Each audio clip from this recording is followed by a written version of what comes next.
finally stand up for me. I still remember the sparkle in Matt's eyes when we exchanged our vows. I, Matthew, take you, Olivia, to be my wedded wife, to have and to hold, from this day forward. His words seemed to solidify what we already felt.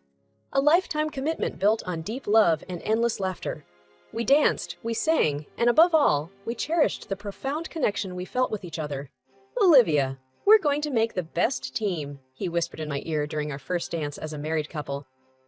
Yes, the best, I agreed, my heart swelling with joy. That wedding day wasn't just about the festivities or the beautiful floral arrangements. It was a day where I truly believed that we were launching into a lifetime of happiness and shared dreams. Months flew by like a dream. Our modest home was a cocoon of warmth, scented with the aroma of home-cooked meals and the endless plans we made for the future. Our Saturday evenings were almost ritualistic. We'd cook together, dance in the living room to our favorite playlist, and settle into a movie night. Hey Liv, how about a comedy tonight? Something to laugh at. Matt would often suggest, throwing me that boyish grin. Sounds perfect, I'd say. Thankful that I had a partner who was so in sync with my feelings. I was on cloud nine and loving it. Matt was considerate, thoughtful, and always there to lend a helping hand. If I had a stressful day at work, he'd run me a bath and listen intently as I vented. We balanced each other perfectly. When I was the storm, he was the calm. When he was the doubt, I was the certainty. Financially, I was the higher earner thanks to my role as a marketing director for a tech company. I loved my job, but I also loved that it provided a comfortable life for us. Matt never felt emasculated by my higher income. He worked hard at the factory, doing his best to contribute to our household. And honestly, money was never a point of contention. We were building something together, something beautiful and invaluable. Liv, as long as we're happy, it doesn't matter who brings in more. It's all going into our future, he assured me one day when we were going over our finances. I couldn't agree more, I had said, happy that we were on the same page. In my mind, we were breaking societal norms. I was proud to be part of a partnership that seemed so progressive and egalitarian. At that point, if you'd asked me to rate my marriage, I would have given it an 11 out of 10. I was that sure about us, about our future, about the unshakable foundation we were standing on. It felt like we had defied the odds. I never thought that the entrance of one person could cause such a seismic shift in the landscape of our marriage. Little did I know that the seemingly unbreakable connection would soon be put to a stringent test, a test that we'd fail miserably, changing the course of our life in ways I never anticipated. But that story begins when Carol, Matt's mother, decided to step into our haven and shatter it to its core. And so, the early days became a cherished memory, a snapshot of what was, but would never be again. If I knew then what I know now, would I have relished those moments more, perhaps? But life doesn't give you foresight. It only gives you experiences, and how you navigate through them defines who you become. I was about to embark on a journey that would redefine me entirely. It was a Thursday when Carol called to say she would be visiting. Oh, it's been too long since I've seen my boy, his lovely home. She cooed over the phone. Matt's face lit up when he relayed the news to me, and I couldn't help but feel a tinge of excitement too. Perhaps this would be an opportunity for us to bond as a family, I naively thought. That Saturday, I woke up early to prepare for her arrival. I tidied up the house, arranged fresh flowers, and baked Carol's favorite, apple pie. As I pulled the pie out of the oven, its sweet aroma filling the kitchen, Matt walked in and took a deep breath. Wow, Liv, my mom is going to love this! I hope so, I replied, setting the pie on the counter to cool. The doorbell rang right at noon. I exchanged a quick glance with Matt before opening the door. Carol! Welcome, I greeted, forcing a smile as I ushered her in. Oh, let me look at you, Carol said, giving Matt a tight hug while barely acknowledging me with a nod. Matt seemed oblivious to the cold treatment, or maybe he just chose to ignore it, as he took her coat and guided her into the living room. Would you like some coffee or tea? I offered as she seated herself, scanning the room as if she were assessing the value of our belongings. Coffee would be nice, she said, her eyes finally meeting mine with a guarded expression. I went into the kitchen to make the coffee, but not before catching Matt's eyes and mouthing, "Is everything okay?" He shrugged, as clueless as I was about the undercurrent of tension in the room. I returned with a tray of coffee and slices of apple pie, setting it down on the coffee table. I made your favorite apple pie, I said, trying to lighten the mood. Carol took a sip of her coffee and a bite of the pie, her eyes still examining every inch of the room. "It's nice," she finally said, but her tone suggested she meant anything but. "So, Carol," Matt began, trying to steer the conversation, "how have you been? How's everyone back home?" Carol put down her coffee cup and looked directly at me. "Olivia, you should leave. This is a place for my son and his family." The air thickened. My face flushed and my hands trembled as I looked to Matt for support. He was my husband. Surely, he would step in and set things straight. "Matt, did you hear what your mother just said?" I asked, my voice tinged with disbelief. Matt's eyes met mine, and I saw a flicker of conflict there before he looked away. "Mom, I think—" "There's nothing to think about," Carol interrupted, glaring at me as if I were an intruder in my own home. "My decision is final." Matt's silence was deafening. My eyes darted between him and Carol, awaiting some form of rational explanation, but none came. It felt like the walls were closing in on me. Was this really happening? Was my husband actually allowing his mother to dictate the terms of our marriage? I could feel the tight knot of betrayal and anger forming in the pit of my stomach. Every loving glance, every shared dream, and every whispered "I love you" between Matt and me seemed to disintegrate in that moment, replaced by an unbearable weight of disappointment. My mind raced. I had two choices: swallow the insult and stay, or stand up for myself and leave. As I looked at Matt, his eyes still averted, I knew my decision was already made. "Fine, Carol," I finally said, breaking the suffocating silence. "I'll leave, but not for you, and certainly not for the spineless man sitting next to you. I'll leave for myself because I deserve better." And just like that, the cocoon that Matt and I had so lovingly built was shattered, not by an external force, but by betrayal from within. The very foundation of our marriage was crumbling, and as I walked away, I knew that rebuilding it would be a Herculean task, one that I was no longer willing to undertake. The suitcase felt heavier than usual as I packed my clothes, toiletries, and a handful of sentimental items. Matt stood at the doorway, his face an unreadable mix of confusion and regret. "Olivia, are you sure you want to do this?" He finally mustered the courage to speak, his voice tinged with disbelief. "Am I sure? Really, Matt?" I retorted, zipping up the suitcase with a finality that matched my emotional state. "This isn't about what I want. This is about self-respect. You let your mother waltz into our home, into our lives, and humiliate me. What choice do I have?" He paused, searching for words that seemed to escape him.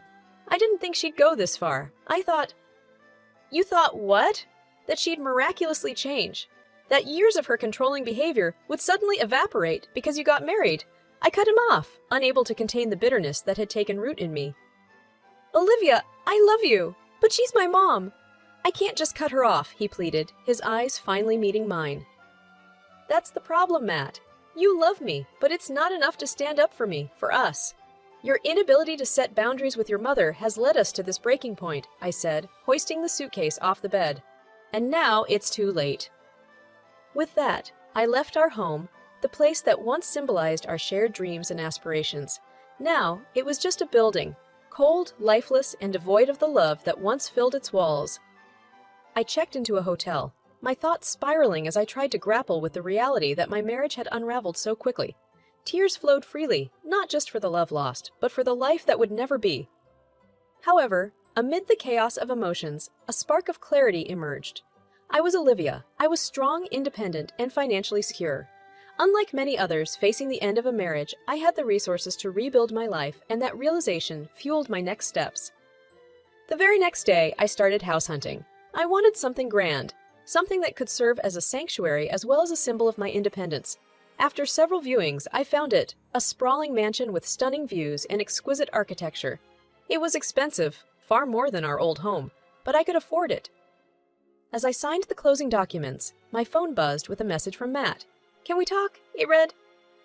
Instead of replying, I typed out an invite to a housewarming party at my new place. A clear message that I was moving on, with or without him. 2 days later, the mansion was mine. I moved in immediately, filling it with new furniture, artwork, and all the little luxuries I had always desired. For the first time in weeks, I took a deep breath, relishing the freedom and the endless possibilities that lay ahead. However, I couldn't fully escape the pull of my past. The upcoming housewarming party loomed in my mind, bringing with it the inevitable confrontation. Would Matt stand by his mother again, or would he finally see the light? Either way, I had made up my mind. As I stepped into my new home, The threshold seemed to serve as a boundary between my old life and my new one. For better or for worse, I had crossed it, and there was no turning back. I was ready for whatever came next, even if it meant facing the painful remnants of a love that once was but would never be again. The day of the housewarming arrived with a palpable sense of tension. As I made the final touches to the party setup, placing gourmet appetizers on platters and arranging flowers in vases, my mind wandered to the impending arrival of Matt and Carol.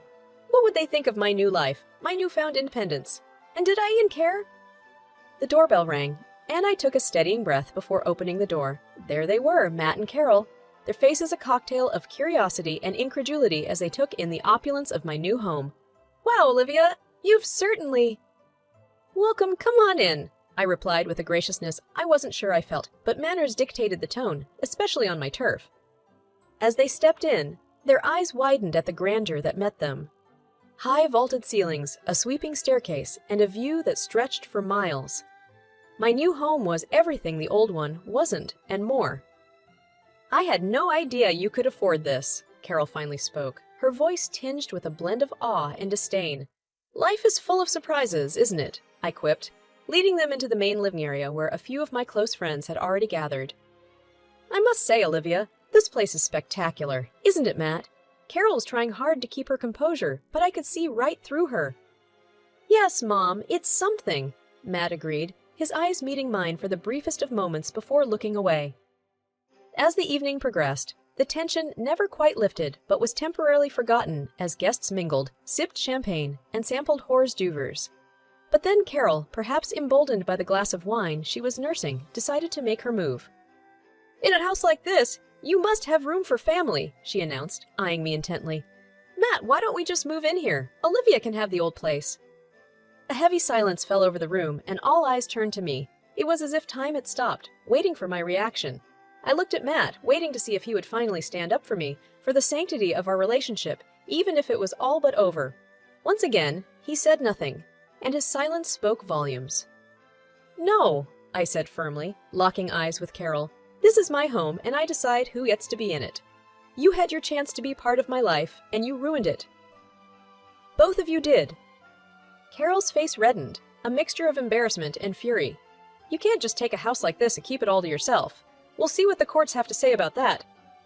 Go ahead, I responded, but know that I bought this house with my own money, money I earned. I've already spoken with my attorney. Legally, you don't have a leg to stand on. The room was thick with tension, but I felt a sense of liberation wash over me. I had reclaimed my life, asserted my boundaries, and removed myself from a toxic situation. For the first time in a long time, I felt like I was in control of my destiny. I think it's time for you to leave, I told them, pointing to the door. Carol stormed out, her face a mask of indignation, Matt trailing behind her, his eyes meeting mine one last time, filled with a regret that was too little, too late. As I closed the door behind them, I knew that chapter of my life was finally over, and as I turned back to my friends, my home, and my newfound freedom, I felt not sadness or regret, but a blossoming of something far more potent, hope for the future and pride in the life I had chosen for myself. The days following the housewarming party were a whirlwind of legal consultations, paperwork, and sleepless nights. True to her word, Carol had pushed Matt into filing a case against me, aiming to claim my new mansion as marital property. I met with my attorney, Lisa, a no-nonsense woman with a reputation for being a bulldog in court. Let me get this straight, Olivia. You bought this mansion with your own money, from your own account after you separated from Matt, she asked, scribbling notes as we spoke. Yes, exactly, I confirmed. And our old house was bought from joint savings. She looked up, her eyes meeting mine.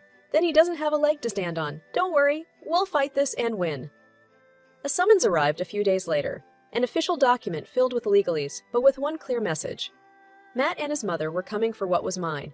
It's funny how paper can carry such weight, how ink and words can suddenly make you feel like a stranger in your own life. The document stipulated a court date, and as I marked it on my calendar, a sense of dread mingled with resolve. This was a battle I hadn't chosen, but it was one I intended to win. The day in court arrived sooner than I would have liked. Wearing a tailored suit and armed with documents proving my financial independence, I felt like a soldier going into battle. Matt was already there when I arrived, looking uncomfortable in a suit that was clearly chosen by his mother. Carol wore an expression of smug anticipation, as if victory were already hers. As we were called to stand before the judge, my heartbeat echoed in my ears. The court proceedings began with formalities, but soon enough, their lawyer started laying out their claims.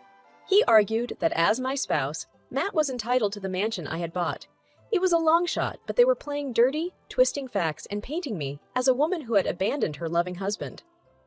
Finally, it was our turn. Lisa presented our case with precision and clarity, submitting financial statements and timelines that proved the mansion was bought after our separation, with money solely earned by me.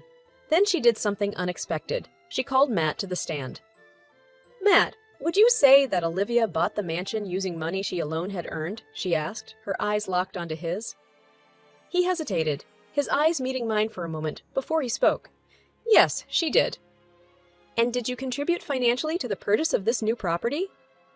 Again, a pause. "No, I did not." The courtroom seemed to hold its collective breath, waiting for the next words to be spoken. "In that case," Lisa continued, "you have just testified under oath that you have no financial stake in this property." Matt looked deflated, his mother aghast.